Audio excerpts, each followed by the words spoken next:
Olá! Como é bom encontrar você mais uma vez nesse canal para apreciar o 5º episódio do audiolivro Primícias do Reino.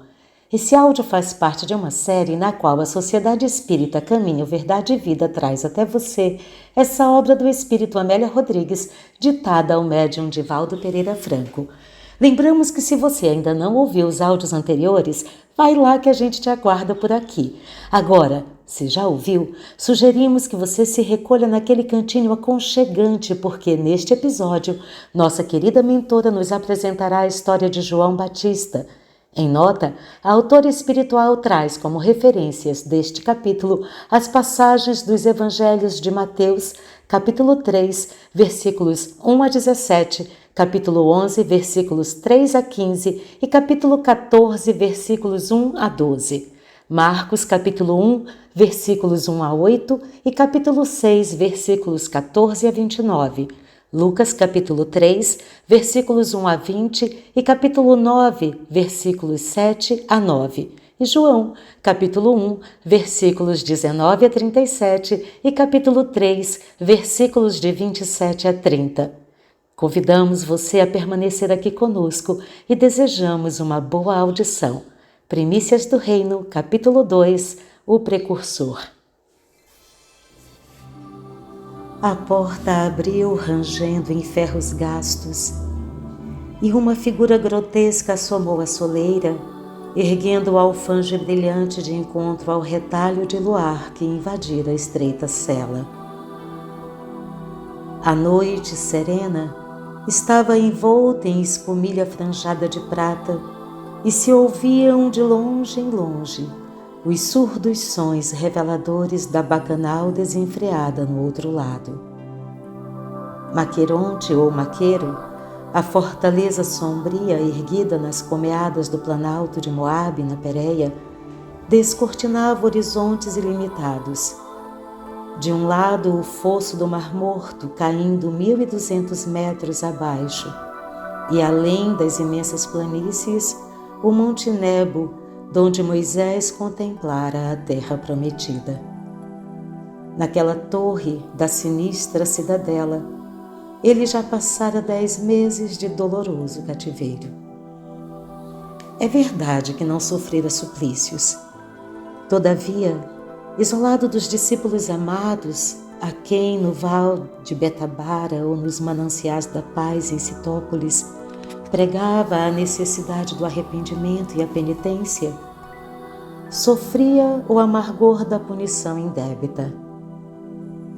Intimamente recordava suas próprias palavras, dirigidas aos companheiros, quando estes, algo enciumados, falaram-lhe sobre Jesus.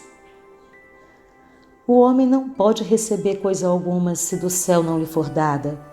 Vós mesmos sois testemunhas de que vos disse: não sou Cristo, mas fui enviado apenas como precursor.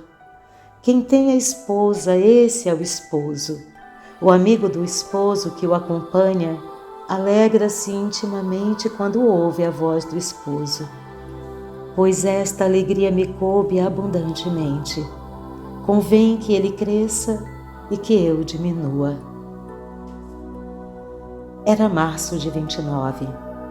Herodes Antipas retornava da viagem encetada à Babilônia como membro da comitiva de Tibério, que tinha à frente o legado Vitélio para conseguir as simpatias de Artabano, rei dos Medos, que vencera os partos em guerra sangrenta e cruel. Demorando-se em Maqueronte, resolvera ali comemorar o próprio natalício, oferecendo à comitiva principesca e ociosa suntuoso festim, naquele inverno, ao invés de desfrutar o agradável clima de Tiberíades, onde passava invariavelmente essa quadra do ano. Ele aguardava aquele instante e para isto se fortalecera em longas e calmas meditações. Naqueles meses do amargo cativeiro, em hora alguma quebrantara o ânimo firme ou a coragem férrea. Não tergiversou nem jamais temeu. Se muitas vidas possuísse, de uma só vez todas daria, pelo direito de proclamar os dias de justiça que se avizinhavam, a invectivar a degradação dos costumes que se imiscuíra na própria corte, onde o incesto e o adultério campeavam sob o beneplácito condescendente da cordialidade vulgar. Nos dias transatos de peregrinação pelo deserto, alimentando-se frugalmente e mergulhado em profundos cismares, sentir as mãos fortes e intangíveis do Pai fortalecendo suas fibras e ouvira no coração as vozes ininteligíveis dos seres angélicos ordenando-lhe a pregação redentora para abrir veredas por onde seguisse o esperado. Aquela era a hora do testemunho. Sentia-o interiormente. Experimentava estranha algudez pronunciadora do momento. Até então, estivera recordando todos os acontecimentos. Desfilaram mentalmente aqueles dias risonhos da infância feliz, sombreada apenas por secreta preocupação acerca de Deus e sobre os homens, a crescer através dos dias, exageradamente pelos verdes anos da adolescência. Quantas vezes, não poderia dizê-lo, escutando as narrativas da lei na sinagoga ou comentando os livros sagrados, sentira-se arrebatado pela necessidade de meditar a sós, perdido pelos áridos e difíceis caminhos das regiões ásperas do deserto montanhoso e adusto. E ao fazê-lo, quantas visões inextricáveis experimentara. Em toda inquietação que o atormentava e em toda necessidade de que procurava fugir, sentia que os céus o conduziam para um destino, o de preparar caminhos para outros pés, para o Messias libertador. Tudo na sua vida transcorrera de modo incomum. O berço fora-lhe oferecido em circunstâncias transcendentais. Seus pais receberam-no quando já não o esperavam. Conhecia o fato narrado pelo próprio Zacarias. Ansioso por um filho, ele fora ao templo orar e, ao fazê-lo, surpreendera-se pela presença de um ser espiritual que lhe disse: "Não receis, Zacarias, pois que a tua oração foi escutada. A tua mulher Isabel dar-te-á um filho, ao qual porás o nome de João. Ele será para ti motivo de alegria e regozijo, porquanto será grande no Senhor." O torpor e o receio invadiram seu pai. Estranha mudez adviera-lhe e depois o nascimento aguardado. As mãos de Deus indiscutivelmente pousavam sobre o seu lar. Depois, ao seguir para o deserto, vestiu-se como o antigo profeta Elias, uma pele de camelo no corpo, em volta dos rins um cinto de couro. Iniciaram o ministério por volta do ano 15 do império de Tibério César, sendo Pôncio Pilatos governador da Judéia e Herodes Antipas tetrarca da Galileia. Desceram os chapadões rochosos e duros da Pérea e vieram a Betabara, perto da embocadura do Mar Morto, onde o Jordão enseja um val de fácil acesso para as caravanas. E ali começara pregando e lavando as impurezas com a água do rio, expectante, porém, quanto àquele que conduziria os homens, assinalando-os com o fogo da verdade, o sinal da vida eterna. O clima no inverno é ali delicioso e as águas velozes passam cantando entre os festões de canas e fetos, sob a sombra de tamarindeiros, cujo verdor contrasta com o deserto de fogo ardente e nu mais adiante. Contava somente 30 anos e estava estuante de força e vigor. A voz tonitruante brada sem cessar: "Quem vos ensinou a fugir da cólera que vai chegar? O machado corta já as raízes das árvores. Toda árvore que não produz bom fruto será cortada e lançada ao fogo." A evocação fala chorar. Saudades daqueles dias de ação preparatória para a chegada dele. Havia quase 5 séculos que a boca profética ali se calara e uma preocupação geral dominava os corações. O sangue das vítimas das guerras e das rebeliões incessantes, abafadas a ferro e a fogo, corria abundante, e o clamor das vozes ao Senhor era ensurdecedor. O alto, no entanto, permanecia em silêncio. Ele se sentia, não há como duvidar, a voz que clama no deserto e preparava os caminhos do Senhor. Fora assim mesmo que respondera aos judeus enviados pelos sacerdotes e levitas de Jerusalém, ao lhe indagarem se ele era o Cristo ou Elias esperado. Naquele instante, força incomum dominara-o e nobre inflexão modulara-lhe a voz ao proclamar: Eu batizo com água, mas no meio de vós está desconhecido de vós aquele que virá após mim. Eu nem sou digno de lhe desatar as correias do calçado. Isso fora em Betânia, um pouco além do Jordão, e sentira-se grande na própria pequenez. No dia seguinte, recordava-o com os olhos nublados de pranto e indizível felicidade interior. A alva se espraiava lentamente e a casa da passagem regurgitava de viajantes. Sob os loendros e tamarindeiros em flor, zumbiam miríades de insetos. Suaves olores perpassavam no ar. Pregava as primícias do reino de Deus com inusitada emoção. O verbo quente, derramado em catadupas de alento esperançoso, umedecia-lhe os olhos requeimados pelo sol ardente. Quando se movimentava no afã de arregimentar almas para o exército que preparava, vira-o de relance, descendo a borda do rio, por sobre a relva verdejante, com os vestidos brilhando de maneira incomum, tendo sobre a cabeça o cofiê tradicional. Nota da autora espiritual: cofiê, espécie de turbante.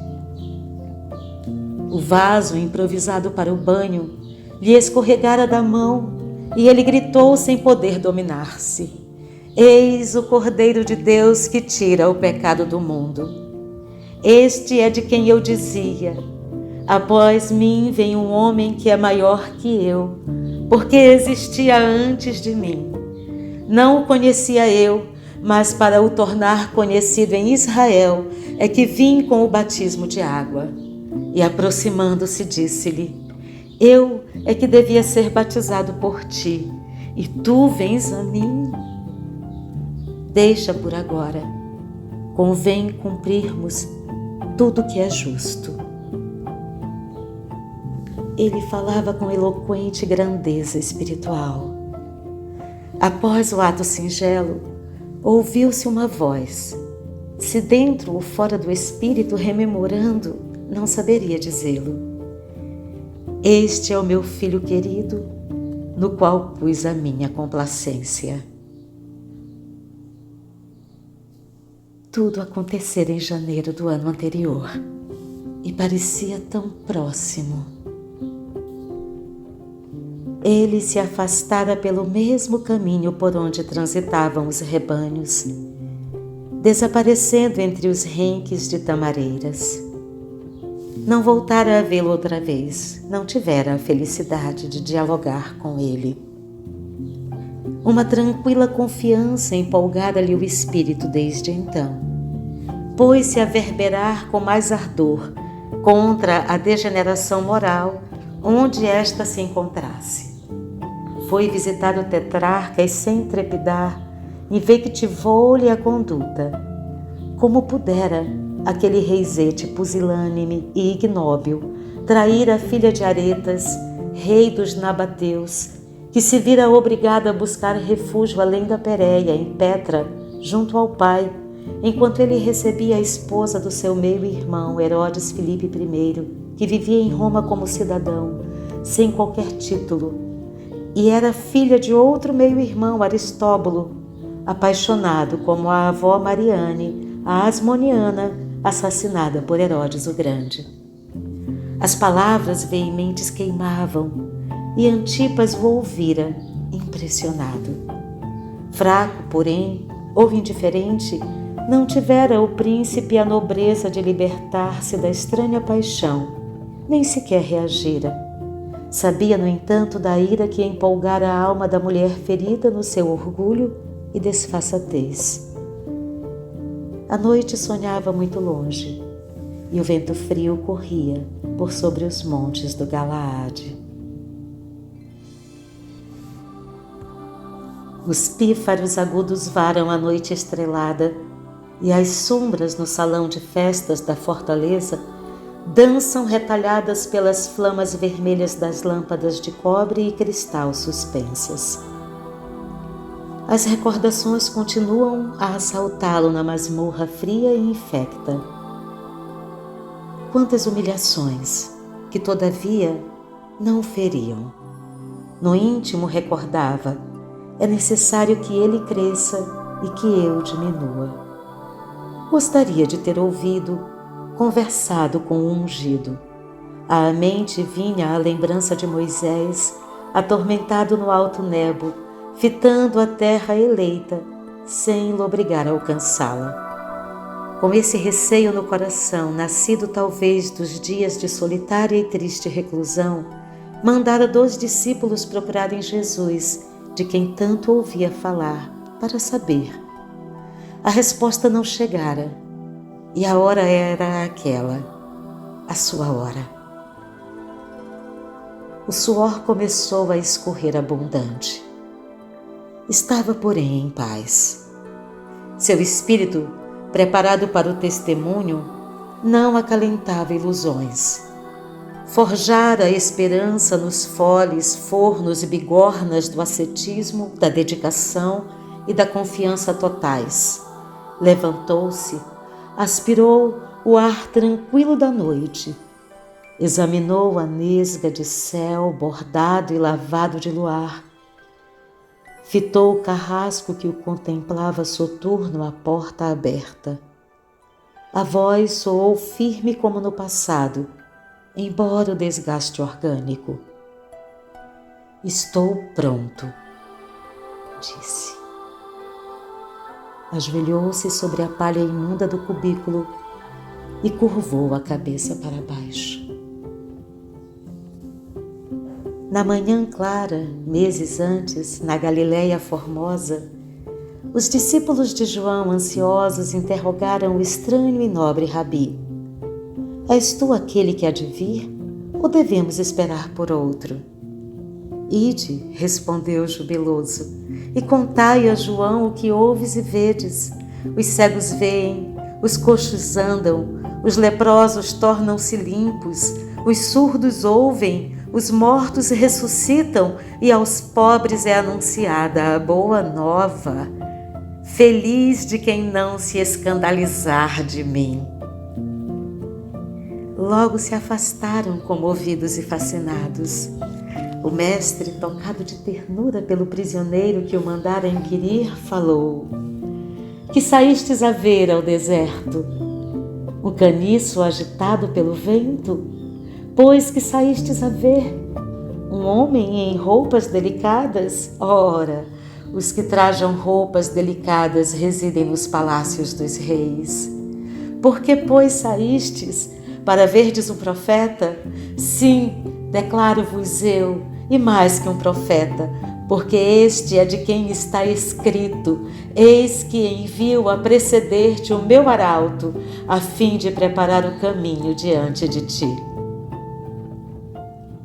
A balada da revelação nos lábios do rabi se emoldura de cristalina beleza, e ele prossegue: Em verdade vos digo que entre os filhos de mulher não surgiu quem fosse maior que João Batista.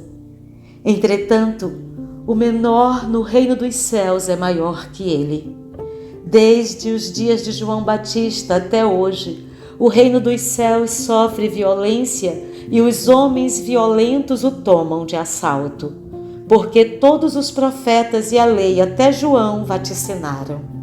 Ele, porém, se o quiserdes aceitar, é o Elias que há de vir. Quem tem ouvidos para ouvir, ouça. Sim, João é Elias reencarnado, abrindo caminhos e preparando estradas. A verdade está enunciada.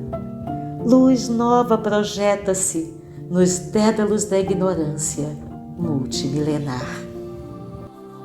Em Maqueronte, entre os convidados de toda parte, encontravam-se Herodíade e Salomé, sua filha do consórcio com Filipe I, Agripa, seu irmão, que mais tarde no império de Calígula seria nomeado sucessor de Filipe no seu território e, posteriormente, quando Antipas foi exilado para Lião, na Gália, sucederia-lhe em sua tetrarquia.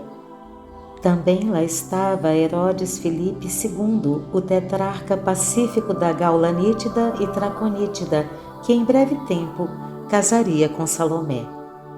O festim, digno das cortes orientais, excedia em luxo e loucura. Vitélio, chegando em sua liteira suntuosa, traz consigo todo um exército de bajuladores e serviçais e entra triunfalmente recebido pelo aniversariante. Os crótalos cantam, as cítaras e os quinor enchem o ar de estranhas e lânguidas melodias, enquanto os timbales marcam o febril compasso. Nota da autora espiritual, quinor, harpa judaica de som grave. Os lampadários estão em todo o seu esplendor, e os candelabros, com almotolias de prata e ouro, derramam luz sobre os tapetes da Babilônia, de Tiro, de Sidom, e os panos coloridos de Damasco a escorrerem pelas paredes de pedra lavrada. Jacintos, dálias, rosas e jasmins formam festões coloridos e perfumados em volta, por detrás das mesas de ébano e mogno trabalhadas. Saduceus e fariseus discutem animadamente, enquanto os suculentos manjares desfilam e atendem aos convivas. Uma escrava canta estranha e ignota melodia. Num intervalo, os velários são descerrados, e subitamente, ante o espanto geral, Salomé, menina moça, põe-se a dançar. O vinho louro escorria abundante e o bailado de loucura inebriava os príncipes, os fariseus, os convidados em geral. A dança, uma mistura de ritmos religiosos e pagãos, era também lasciva. Quando a música se interrompeu e imenso silêncio penetrou triunfante, a bailarina tombou em atitude insólita e luxuriosa. Antipas, entorpecido pelo vinho e pela sensualidade, exclamou em febre, enlaçando a jovem menina: Pede metade do meu reino e eu te darei. Pela mente ambiciosa da garota excitada, perpassam as paixões e ansiedades da sua época. Atordoada busca a genitora para aconselhar-se, e esta, achando propícia a ocasião, segreda. Pede-lhe a cabeça de João. A menina empalidece. A mãe autoritária insiste: pede-lhe, e eu te darei o que quiseres. Esse João ousou desmoralizar-me diante da ralé e perante o próprio rei, que, acovardado e do meu supersticioso, não teve a altivez de o punir, degolando-o com severidade para servir de exemplo. Limpa-me o nome, filha, não apenas peço, eu exijo. O ar pesava e a expectativa se fez geral. Alguém gritou: pede-lhe, é rei, e após prometer não poderá recusar. Somos testemunhas, pede. Com a voz rouca a menina propôs: dá-me a cabeça de João para que eu possa bailar. Antipas respeitava e temia o Batista. Ao ouvir o singular pedido, estremeceu e quedou-se lívido. Gargalhada geral explodiu no ar e as vozes em coro reclamaram: dá-lhe a cabeça do Batista ou temes ofertá-la? Atoleimado, o rei chamou um sicário e mandou-o decepar a cabeça de João, encarcerado. No alto, a lua minguante ocultou-se entre nuvens escuras e um silêncio tétrico se encheu de expectação. A lâmina prateada cortou o ar e, num baque surdo, a cabeça do precursor rolou no piso de pedra. A música voltou a soar e, rodopiando, com uma bandeja de prata na mão espalmada, Salomé entregou a Herodíades o troféu. A cabeça decepada do Batista, que fitava com os olhos sem luz a consciência ultrajada dos seus algozes. Semidesvairada, a infeliz mulher pôs-se a gargalhar. Elias resgatava o crime cometido às margens do rio Quizon, quando mandara decepar a cabeça dos adoradores de Baal, e livre, tarefa cumprida, a estendia agora nos cimos. Seus discípulos rogaram a Antipas o cadáver e o sepultaram com carinho. Em colina longínqua, auscultando a noite silente, Jesus orava. Dias depois, abandonou as terras de Herodes Antipas e foi semear a boa nova em outras terras. Cumpriam-se as Escrituras. O silêncio que o precursor fizera ensejava a audição do Messias por toda a terra numa nova era.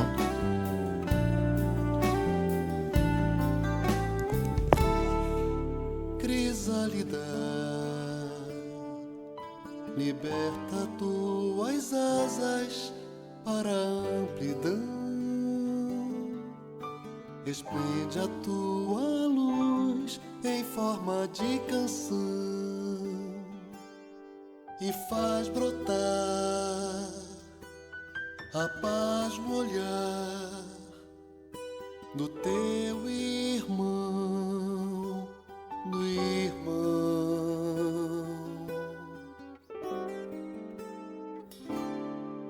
Crisálida, dormiste o longo sono da transformação. É hora de sair do teu casulo e ver o mar e ver o ar, a vida verdadeira.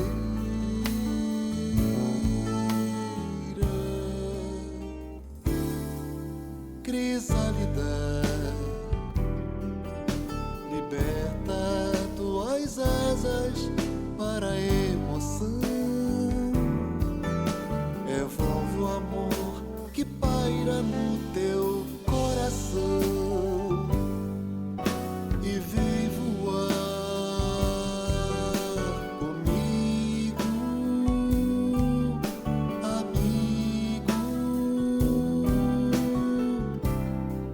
Não suporto a solidão.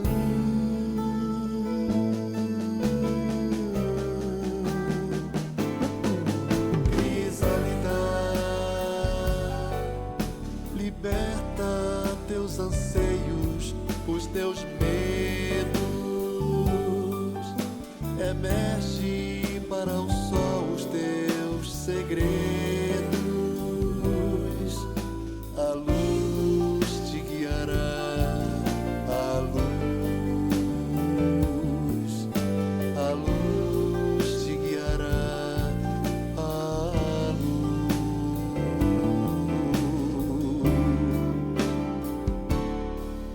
Crisálida,